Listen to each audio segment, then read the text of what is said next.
Starting, we are live. Hi, everybody. Angela Fehr here. We've just been chatting as we waited for the broadcast to start, sharing some of our hobbies, the things we do that aren't watercolor. And it's just awesome to hear about all the different things you're engaged in and your many and varied interests. Isn't it funny how we have all these things that we love and yet we still are managing to find time for watercolor? For a long time, I thought that I would be better off pursuing a future as a paper crafter and scrapbooker. And I even submitted my art to scrapbooking magazines and had a few things published. But when I realized that really watercolor was the one thing I did that was really unique to me, and that no one would be doing it like me, there was a little less competition. Then I moved away from the paper crafting and went into watercolor. And the rest is history. Here I am. I have a bunch of things planned for you today. I'm just letting the broadcast catch up to the chat so I can know that you can hear me. So let me know if you can hear me. And we're going to be going over a number of things, and we're going to be doing some painting. So we're going to start with some painting. We're going to talk about 6 things that watercolor masters do that you can apply to your own watercolor journey and to make your paintings better and to grow as an artist. And then we'll cap it off with more painting. And I'm happy to answer your questions as well. Robin is here today moderating for me. And so she'll be keeping an eye on your questions, answering the things she knows the answers to. She's been working with me answering questions regarding the Watercolor Mastery course and how it's structured and everything. So she can kind of address your questions during the chat. And in the meantime, I'm going to just kind of stick with my notes and my agenda. I want to thank you for being here. And if you're already enrolled in Watercolor Mastery and are excited to get started on Friday, let me know in the chat. Just let me know you're enrolled and you've got your supplies ready to go. With that said, we've been talking about getting ready for the course. And I know a lot of you are looking at the supply list in Watercolor Mastery. Maybe you're feeling like you need to do some shopping. I want to encourage you, first of all, don't go out and spend a lot of money. You've already invested in the course. You have watercolor supplies. Most of what we do in the course can be done with what you have.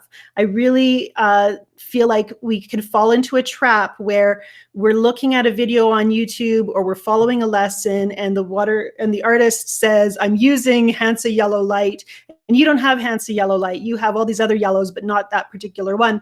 And you feel like you need to go out and buy it. Please don't do that. Whenever I'm looking at colors, I try to analyze them based on 2 things. What color is it? Is it a yellow? Is it a blue? Is it a red? And then what temperature is that color? If it's like a tomatoey red, it's a warm red. So I know I can choose a similar warm red from my palette. If it's a pinky red, it's a cool red, and I can choose a magenta from my palette. And so I really try to focus on looking at kind of trying to work with color substitutions. And color substitution makes you a better artist because it helps you learn how to mix color and how to evaluate color based on other qualities than just the name or the pigment number. You want to look at, what does the color actually look like and how does it compare to what I already have? So just wanted to give you a heads up on that. Now we're going to switch over to my work surface right now because I want to start painting. So hopefully this works without... There we go. I think you should be able to see my work surface now. I'm going to move the mic, so there might be a thump. And so before we start talking about watercolor rules to live by, we're just going to do a little bit of painting. And the photo I have here, I can show it to you a little bit bigger. We went out yesterday, actually. It was a beautiful fall day. Today's a little grayer. And we went camping, and this is just a look at the view. We didn't go camping. We went and had a wiener roast. We rode, sorry, I'm trying to multitask and makes my words not work. We went up to the overlook of my properties on the side of a hill. So if we take the ATVs, the quads up, we can see overlooking the whole valley. And we have town down in the valley. We've got this range of hills that kind of ring our valley. And so it's a beautiful view. And yesterday it was kind of hazy. The leaves are all off the trees here. And so it had this unique beauty all its own, and it makes me want to paint. So we're going to do that right now. And we're going to do that in 2 stages. So we're going to start by just getting our background down, and then we're going to move on and have a little discussion. You can paint along with me, or you can just wait and paint after the broadcast. This video will stay up on YouTube here, and you can access it anytime you want. First, I'm going to show you, I've changed the way I paint trees over time. This is a fairly realistic, I guess. It's not an actual tree, so it's still just a painting of a tree. So realism is in the eye of the beholder. It's not photographic by any means, but it is fairly close to what you might expect to see from one of my more traditional style paintings.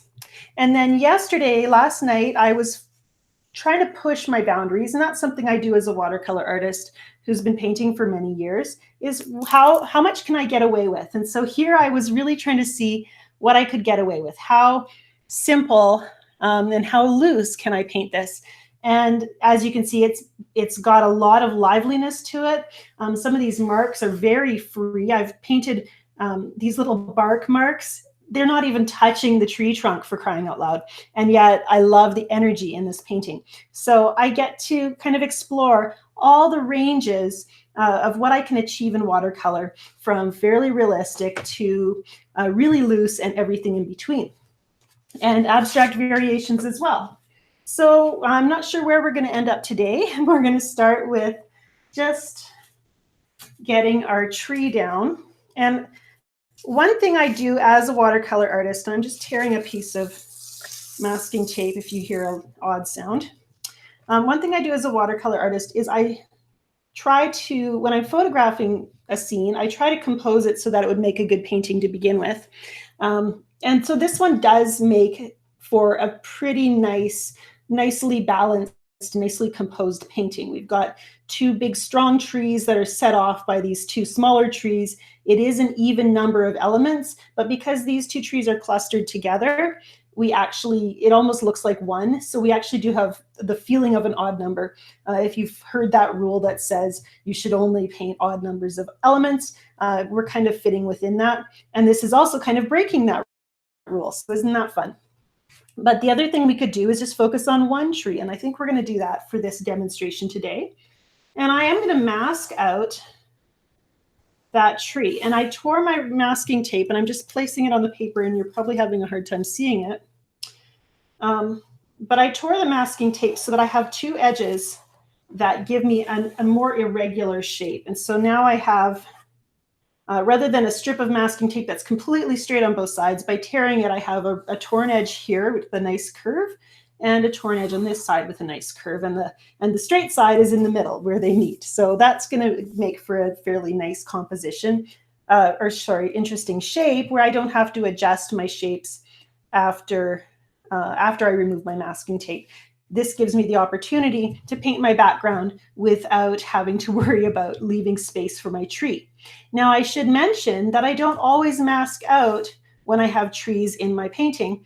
In this one, actually, the trees are quite a bit darker than the background. And if I squint at it, and if you squint at it, you should be able to see that they are darker in the foreground than in the background. So we could skip the masking tape completely and paint the trees. And I'm going to show you where I've done that. Just bear with me for a second. This is a background that I started for the same scene, a bigger version. This is kind of my own studio play. And this time I painted the background without masking out the trees. And then I just used a piece of paper towel to swipe out some approximate tree shapes. Knowing that my tree trunks are darker than my background means I can adjust these shapes. They're a little bit irregular still. I can adjust them to be the size that I want them to be. But even just that swiping gives me that a place to build my trees from. So you don't have to mask them out. But I am going to show you how to that one variation, because there's never just one way to paint anything. And this is just standard masking tape. When I can, I try to buy masking tape that is white, because it just makes it easier to work with. I'm going to use some Sennelier's Cinereous Blue, and a little bit of cobalt teal from Daniel's, or actually this is Fehr's cobalt teal. And I'm going to start with my blue sky right up here. I like to paint darker at the top, or darker than I need to, because then when the paint goes on a little darker than it needs to be, it gives me room to work to dilute it and let it flow down the page.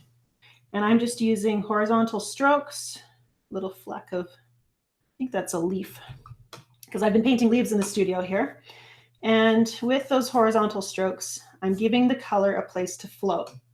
I'm going to go over the top just a little bit more and guide it down. I really don't want to go back over the area with the most paint. I want to really mostly leave it and let it do its own thing naturally. Whenever you can let the paint flow naturally, it just moves a little bit better than if you try to coax it and force it. So this is Naples yellow.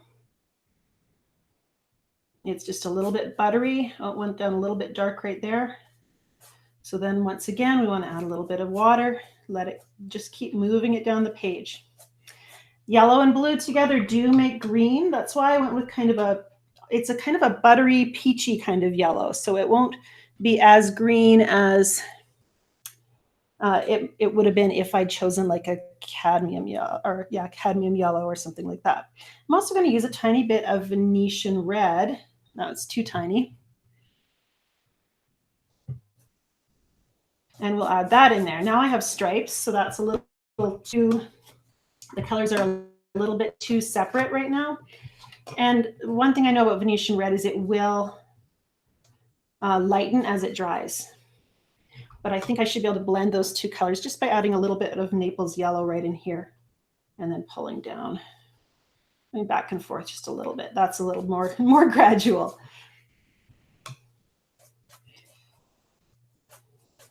So we just made a gradated wash. I don't do that very often.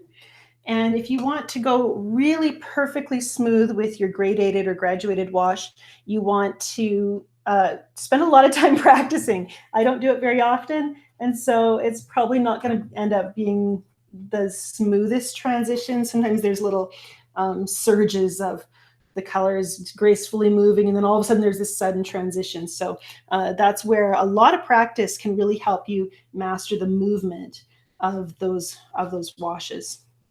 Now I'm using some Cobalt Violet Deep right now, and I'm actually going to tilt my board even more than I had before. I have a garbage can here that I'm just going to prop it up on. So it's actually about 6 inches off the table on this one end, because I really want to let gravity help me out here.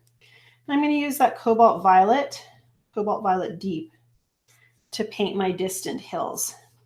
It was such a hazy day yesterday, and by painting a scene that is really familiar to me, something that I just saw yesterday, I get to bring with me the body of knowledge of this is what I saw yesterday. This is what I felt. It's fresh in my mind, which really helps me to paint it with life and interest. Now, okay, so we've got sky transition, we've got hill, and now we need to think about foliage down below. And I'm going bold with my foliage. I'm grabbing my Aussie red gold, and a cadmium, or not a cadmium, quinacridone yellow might work for you too. Quinacridone gold, sorry.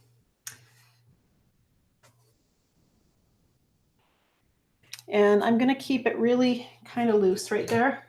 I'm also going to go back down to almost flat, and just so you can see better. And because these colors have started to settle in. So there's my Aussie red gold. You know, if I use some of that Venetian red, quite strong and undiluted, it's going to accent really nicely with my sky. So let's do a little bit of that.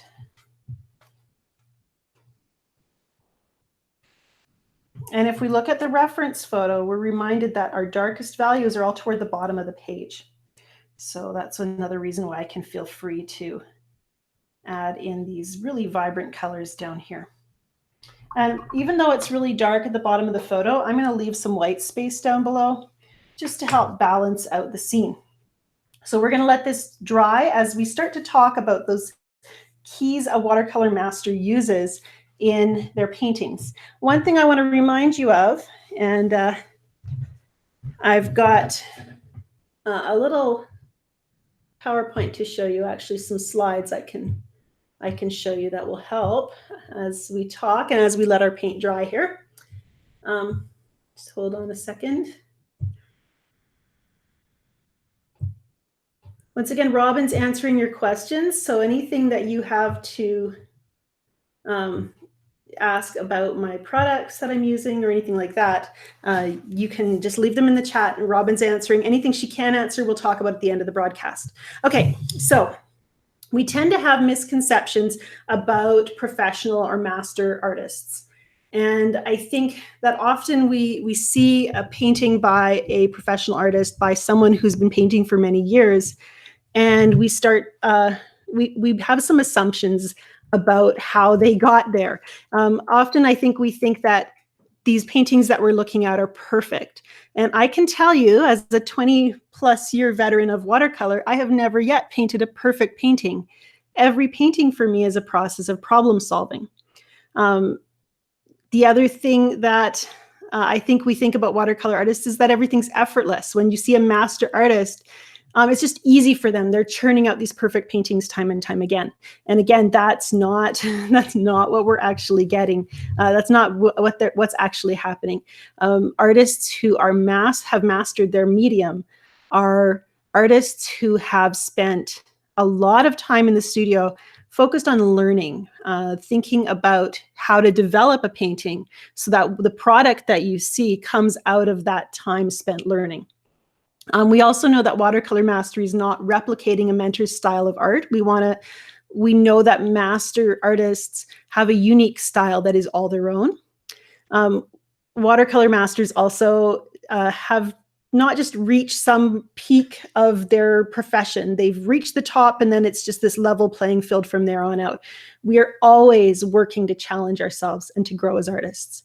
Watercolor mastery is not knowing everything there is to know about watercolor, nor is it certainty regarding your path as an artist. A lot of times there's still a lot of unknowns for me in what lies ahead as an artist. The one thing that I get to believe is that it's very much, sorry, I just realized I think I probably didn't actually turn on the presentation. Okay, here we go. Okay, so watercolor, the one thing we know, this is me just figuring out how to make this work. There we go.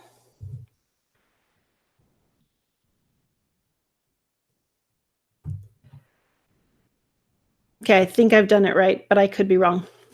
It's not certainty regarding your path as an artist. There's a lot of unknowns for me in my watercolor journey, but it's very exciting to think about where I'm going to end up because I already have a lot of good things to hang on. And so that's kind of exciting to realize.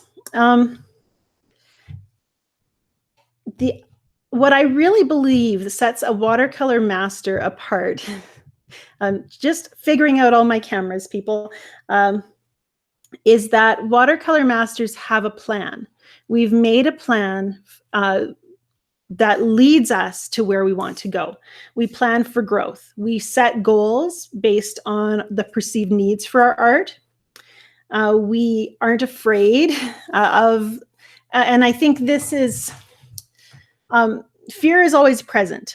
We are always struggling with that battle that says, well, maybe you can't do that. But when I'm working in my studio, when I'm painting, and I see an area that I'm weak in, sometimes it's stuff that's just not for now. Like you're not going to see me here painting portraits or animals right now. That's not something that engages me, for one thing. And that's just something and because it doesn't engage me, it's not something I'm pursuing skill in. But in other areas, I know this is an area I need to work in. So maybe I want to develop my familiarity with a certain range of colors. I can make a plan based on that weak area. Oh, I'm terrible with using yellow. I need to spend time figuring out the best way to work with yellows in my palette. And I devote time and practice to that. We plan for growth. choosing to use our flaws as a signpost that we need to grow in that area rather than running away or trying to hide from it. And the other thing is, and I have to show you because it's really powerful to me, is we want to plan to fail forward. We want to make mastering watercolor and is struggling in watercolor. Why wouldn't we want to use our struggles to help us to be better? And so I love the quote, fail forward. Use your failures, use the mistakes as your guideline. Why wouldn't you want to let's not stall out in an area because we failed there one time. Let's use it to propel us forward. And so this is the quote I love, and I use it all the time. I may not be the fastest learner, but I am willing to be the most stubborn. I've made a choice that I'm going to be stubborn enough to stick with something until I really know it, until I can do it. So that's the Watercolor Masters plan for growth. Number one, setting goals based on the needs that we have in our art. And I love that those of you who've signed up for Watercolor Mastery, you're doing exactly that. You're saying, this is something, I'm restless in this area. I'm feeling that need to move forward. I don't know how. I'm going to make a choice to do something that's going to force me forward. Number two, and I've got a little quote here from a student who took Watercolor Mastery this summer. I love that Darielle says, I can see the way clear to becoming my favorite teacher, the great result of my 6 weeks with Watercolor Mastery. When you get to see how you're falling in love with your own art, that's so exciting and thrilling. Okay, number two, Watercolor Masters trust their instincts. This comes in this idea of trust, knowing that you have what you need to paint authentically from your heart, and that you can grow the skills to do so competently. So there's two factors here. Number one is wanting to be able to paint from your heart. Number two is having the skills in order to do that. And so we need to apply our learning towards building skill, and that comes through logging those brush miles. And the other side of that is, as you build that skill and start to log the brush miles and get the technical skills to be able to do what you want in watercolor, then you have to be brave enough to let your heart come out and play on the paper. And I think a lot of times a restlessness in your work is a sign that you're ready for that next level. Maureen comments, after the first lesson in Watercolor Mastery, I was hooked. During the first 4 weeks, I painted more than I usually manage and got brave and posted my results. The responses from Angela and the other students was always positive and led to other learnings and more experimentation. Knowing that I can do the course all over again as many times as I want was a plus. And if you're here today and you've taken Watercolor Mastery in the past, why don't you just comment and let us know that you're a Watercolor Mastery alumnus. And if you're planning to go through the lessons with us your second go around, let me know that too. I just think it's awesome that you're willing to commit to going through it again. Watercolor Masters take risks. This is number 3. As a watercolor master, I fear my comfort zone. I know that if I'm doing things that feel easy, it can often stagnate my art. It means that I might not be moving forward. So as an artist, I'm always looking for ways to learn new things. And for me, that a lot of times that means taking risks. For me, the traditional technical skills of watercolor have gotten much more comfortable than they were many years ago. And so often I try innovative things to open up those new avenues for learning and provide challenges that help me to grow. So recognizing that when you're in unfamiliar territory, that's a really good place to learn. And I think too, I don't think you need to always be taking risks. There should be a balance. You should be able to have a safe place in your art where things are, where you can kind of trust that you can do something. You don't want to always feel like you have no idea what you're doing and you're completely incompetent. So having this place where you're working in your comfort zone and then knowing that you have this additional opportunity to take a few risks, to find this exciting place where the unexpected happens and new discoveries are made. Be open to the learning that happens when you give yourself permission to fail. So that was number 3. Number 4, watercolor masters are committed for the long term. I didn't know when I started painting that I would be painting for 20 years and still learning. I mean, I knew that I wanted to paint for the rest of my life, but at 18, you really just don't know how long that really is. And now that I'm in it, 20 years zip by just like that. And I'm so glad I didn't quit when it got hard and when I felt like I didn't know what I was doing. I'm glad I didn't know what it would be like to paint for 20 years, that I didn't. I think we can get discouraged by the distance we still have to cover, by how far or how long the road is. So rather than thinking about how far we have to go to build our skills, often it's really helpful to look back, evaluate how far you've come based rather than looking to see how far you have to go, and be willing to work for as long as it takes to get it right. I like looking back and seeing what I've done. And in almost every watercolor class I teach here in my studio, I pull out one of the very first paintings I ever did to show my students and talk about what I've learned since then. And I'm a completely different artist than I was back then. But one thing is the same. I still love watercolor. Here's another testimonial, praise for watercolor mastery. Sorry about that. I should usually turn my ringer off.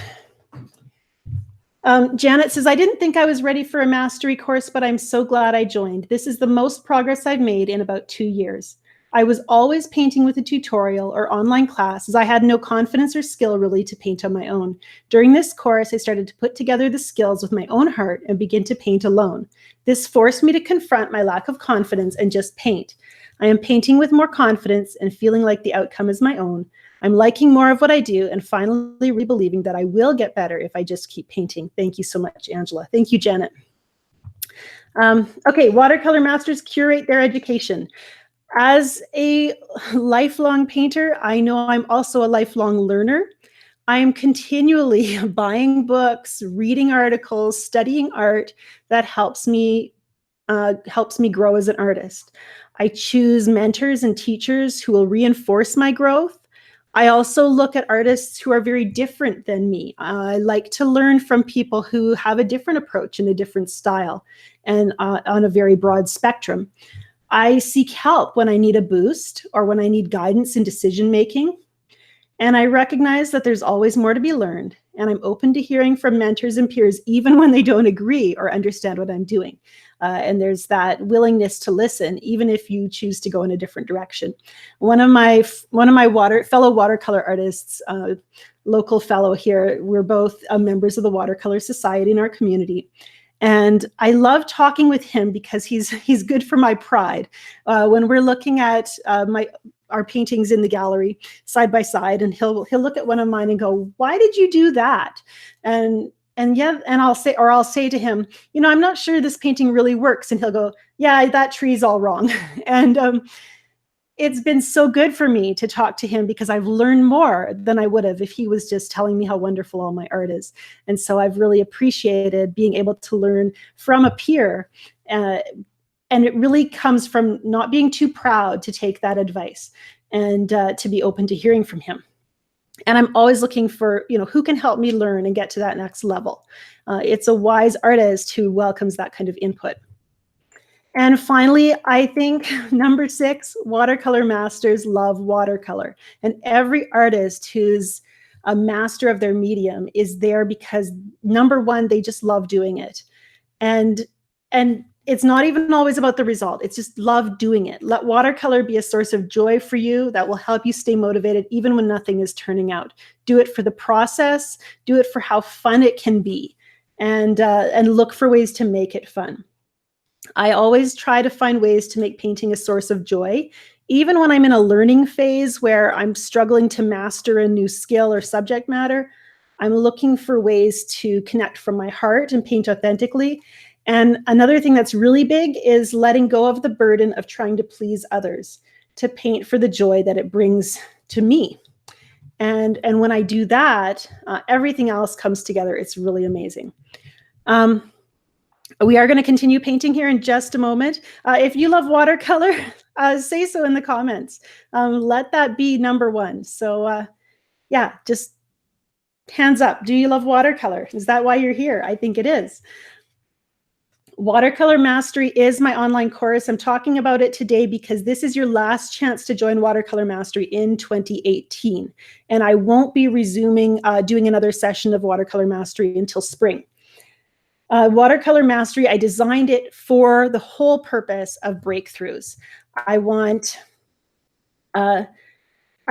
you to, if you're feeling that restlessness, you need more, then this is the place for you. This is what I designed the course for. Starting on Friday for 6 weeks, I'll be unpackaging for you a new set of lessons every week. 30 to 60 minutes of video content that will guide you learning artistic principles that you can apply to your painting process, no matter if your style is realistic or abstract or somewhere in between.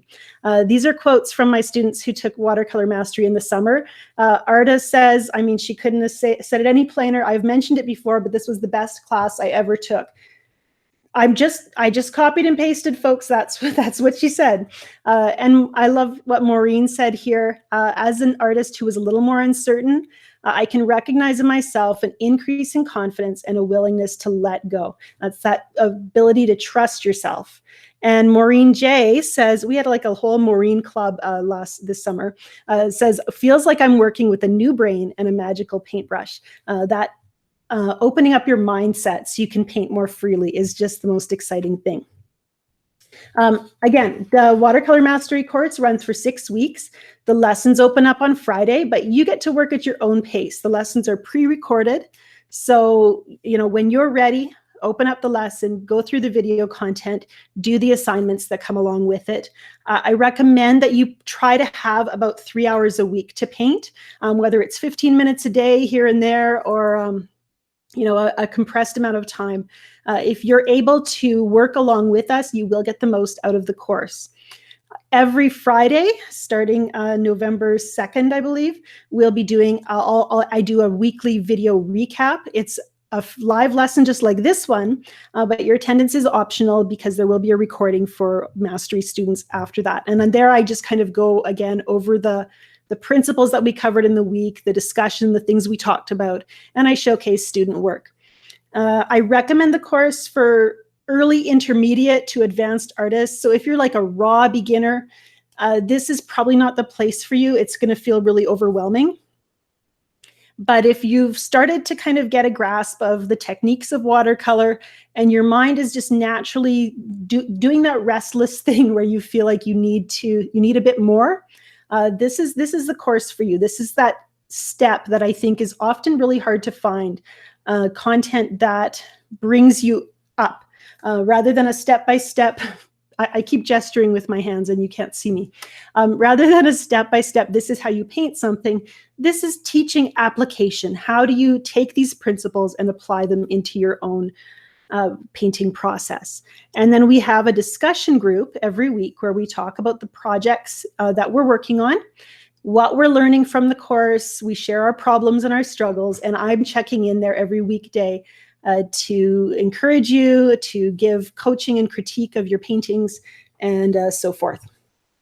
This Watercolor Mastery course is only open until October 26th. Once the lessons unpack, then the enrollment closes. You won't be able to be in. I really want students to be able to take the course together alongside one another. You learn the most in that classroom environment. The price will also be going up in the new year. So if you've been thinking about this course and wondering if it's right for you, this is the right time. So check out learn.angelafehr.com, Watercolor Mastery, and you can see more about the course and sign up if it feels right for you. Again, I really want you to be certain that this is the right place for you. That's why I'm doing these Watercolor Mastery pre-lessons. Now we're going to move back over to my painting surface, and I highly doubt my paper is completely dry, but I think it should be dry enough to continue on. I see some questions here about the live recap, so I just want to cover that again. The recap is a live broadcast Friday afternoons at 2 p.m. Pacific. However, if you can't make it, which I understand a lot of you with time zones and work schedules and so forth in life, you aren't always able to be there for the live broadcast. It is completely optional. And there's a recording made available for anybody who didn't make it. You'll be able to watch the recording afterwards. Okay, we have, I'm just going to switch the camera over one last time, and we're going to do a little bit more painting on this lovely autumn scene. And this is really just a tree portrait. We are painting this beautiful tree, which we haven't even touched yet. So we're going to do the part where we actually paint the star of the show. I'm going to remove my masking tape.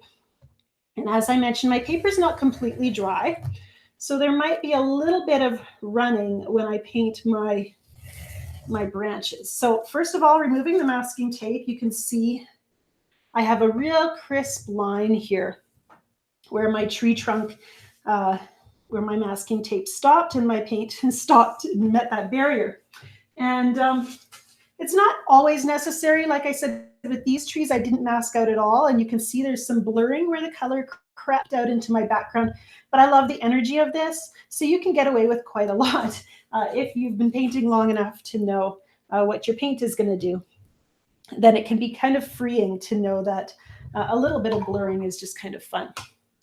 So I'm going to paint my tree, and looking at my reference photo, squinting at it, I kind of see the tree as kind of a dark gray, which isn't the most exciting thing in the world, actually. But gray can actually be pretty exciting in watercolor because we make our grays by mixing all kinds of random stuff. And I've got all this color in my palette. We call it palette dirt, all these puddles that accumulate. And if I grab a little from this green side and a little from this orangey pinky side, that gives me a nice kind of gray right here. And my camera's recording backwards, so I'm right-handed today. And I'm going to add a little bit of blue to it, and that gives me kind of a gray blue. So we're going to work with that, I think. And I'm just going to use the side of my brush and drag right down the page, right down along the tree trunk. And I think I'm going to leave a little bit of white space, even though my reference photo says that the tree is dark. I kind of like leaving a little bit of white in my tree. And then I'm going to grab some neutral tint. And a neutral tint's a color I've been using quite a bit lately, just kind of getting to know. And you can see it's got a real whoosh to it. Look at how it just spreads. I'm just going to go right down this far side of the paint of the tree trunk with the neutral tint. And you can see it flows right into my interesting gray. I'm going to go really dark down below here. And then I'm going to use this little piece of card. It's like a gift card or a credit card or something. And I'm going to put that in my neutral tint. So I've got this blob of neutral tint on there now. I'm going to see if I can scrape some texture out too. And because my tree trunk's already damp, anything I do right now is going to bleed.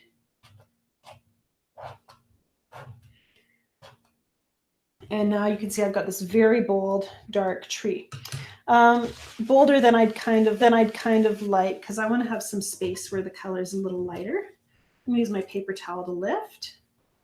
And when you add paint and lift it off, it's not always because you've made a mistake. Sometimes that adding and lifting gives you a better texture than if you were just adding paint alone.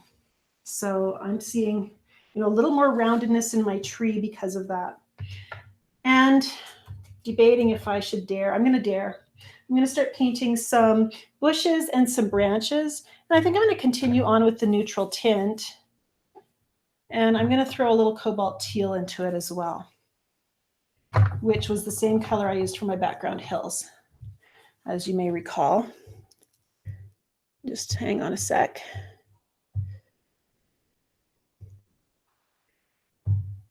There we go. So the neutral tint that I'm using is actually made by Sennelier. I haven't tried other brands, so I can't really speak for it, but they should be all pretty similar.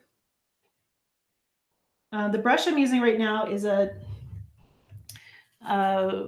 Cheap Joe's Art Stuff Dagger Striper. And it's a really nice whippy brush. It makes wonderful fine lines. So I can use it to paint my bushes. These aspen trees that we have here in the north don't have a ton of branches. What we have is kind of some broken branches that are sticking off along here and there. And I'm going to put some texture in my tree with some brush marks as well. And a lot of the branches just are up towards the top. And when you're painting branches, using an unpredictable brush can be really nice because, oh, too drippy, because it'll give you a more irregular shape than if you're using a brush, like a synthetic brush with a lot of snap to it. This one's a lot softer. I also vary the darkness, the value in my branches. Really dark branches are going to seem closer to you, and then a lighter branch will seem further away, so it gives you that three-dimensional feel. The same with my distant bushes here. I'm going to use just a shadowy wash of the neutral tint mixed with a little violet to paint some of these bushes, twigs.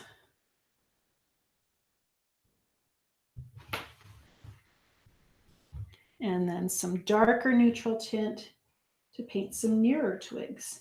And the nearer twigs come down into the yellow so that they look closer. They're going to be lower on the page. The lower things are down below the horizon, the nearer it's going to appear to the viewer. And our eyes say that there's tons of twigs there, but we simplify, we edit. We don't want to overdo it. And I'm just debating if I want to edit in here and paint lower branches just to make my painting more interesting, or if that's going to throw the balance off of my painting.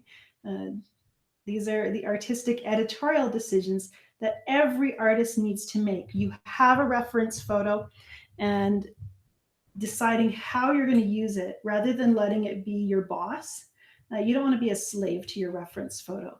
And that's a little mastery tip as well. Watercolor masters know that they own the painting. The painting doesn't own them, so we choose.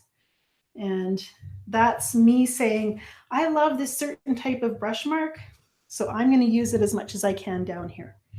And it's really exciting when you get to put your personality into your paintings, and when you have the confidence that in doing so, you're going to make better paintings than if you just copied what the reference photo told you to do. I'm slowing down here because I like just the energy that I have in this scene. And so I'm just going to add a little bit of that Naples yellow. I've got a really thick consistency here, and I'm trying to just dot it in over top of some of this red here to make some lighter value leaves, and you're not going to be able to see it very well in the video. And then up here I can dot a little bit in as well to be some little lost leaves just sticking off of these twigs, just to keep with that fall look. I could also try a little spatter, get some smaller shapes in there.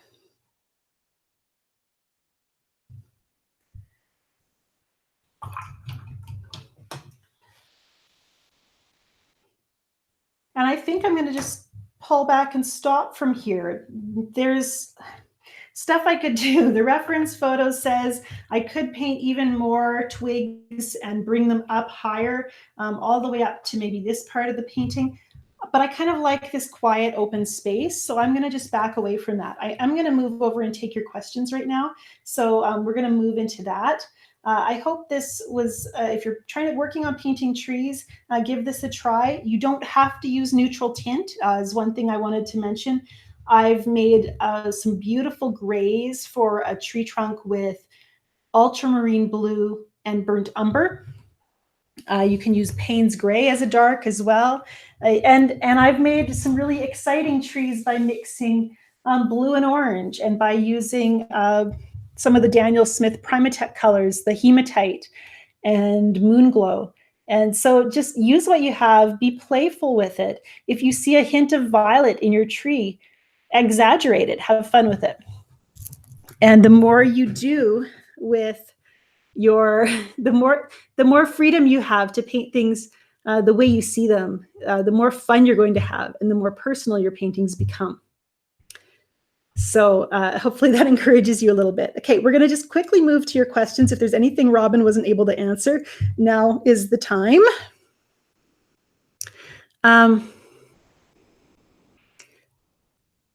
Connie comments, you're a pigment nerd. I like to compare pigments between brands to match what an instructor is using when I watch them. That is another way to do it. Daniel Smith has a great video on how watercolor paint is made, and he talks about how pigment numbers aren't the only way to aren't the only thing to look at, and yet they can be really helpful when you have a color name like Moonglow and you want to know what it's made of. So that's useful. I did see a question from JD Lang. I'm going to see if I can find it. If I'm not able to be consistent, does it make sense to be in the course?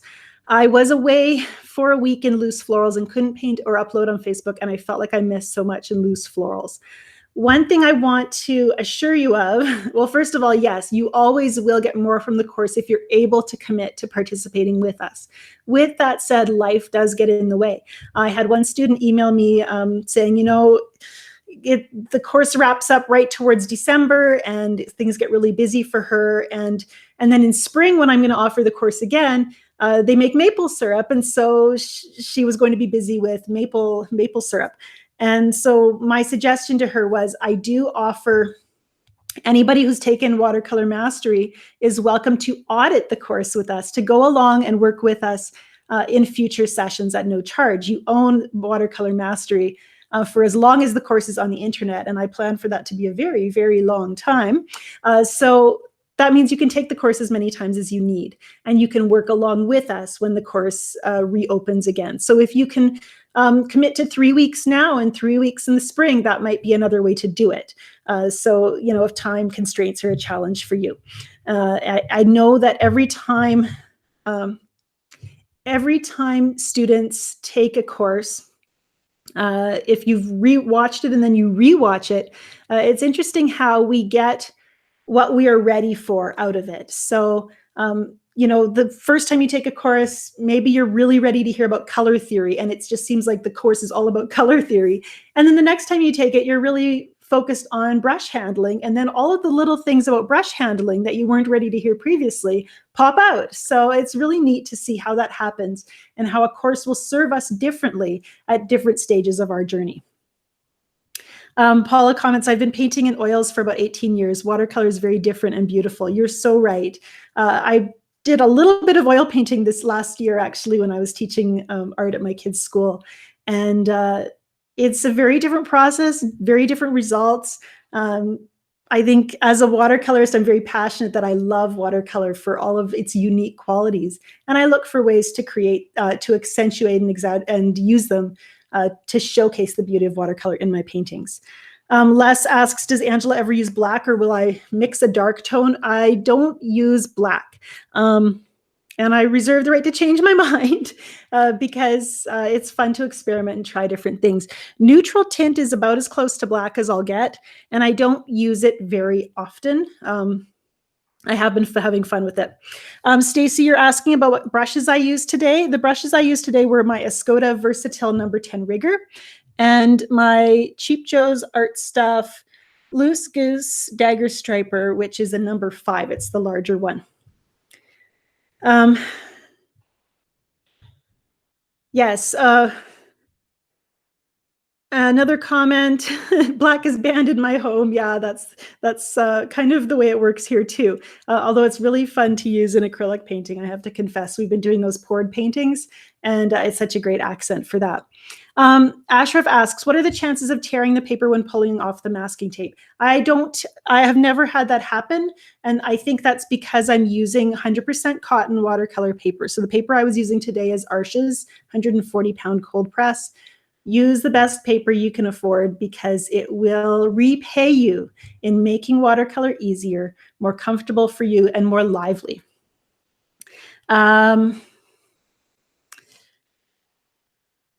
Just taking a look at the questions. I need to wrap this up here. We are almost an hour, and I'm glad to see that everything worked for the most part today without without too much technical issues. Tutorials. I like the comments talking about tutorials.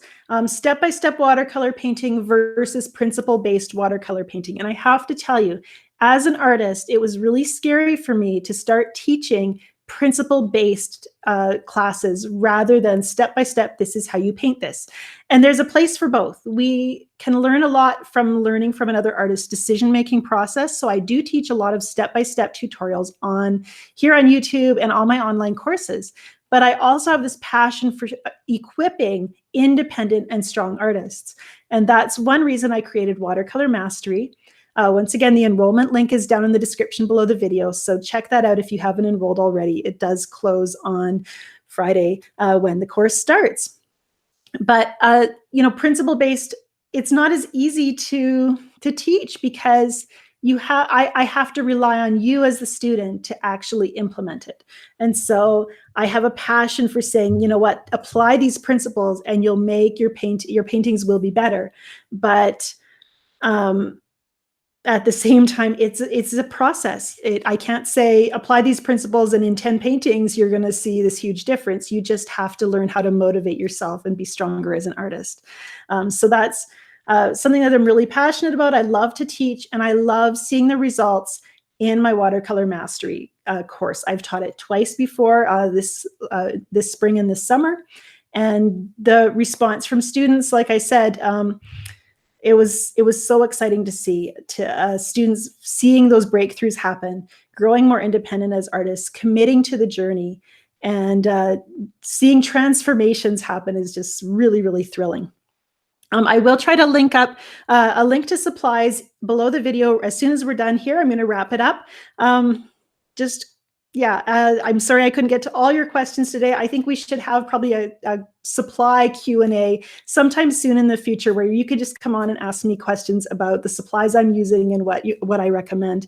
I don't know all the supplies, but I can at least help give you some guidance on choosing supplies that will help you, because it's no fun at all to be struggling with materials when you're learning to paint. So have a great rest of the day. And I do have also notes from today's lesson, so you can print them and go over them in your own time. And everything is linked up below the video. Thank you, Robin, for moderating and kind of fielding questions. If you have not yet enrolled in Watercolor Mastery, that's okay if it's not the right time for you. I completely understand. Just enjoy your watercolor journey and your process. But if there's anything in you that says, you know what, maybe that's for me, I'd love to hear from you. I'm happy to answer your questions. Send me an email. Talk to myself, or Robin can get back to you with any logistical stuff you need to know. And I think that vote of confidence in your own artistic journey is something that's really empowering and exciting. So however you choose to do that, I'm cheering for you. Have a great day, and bye for now.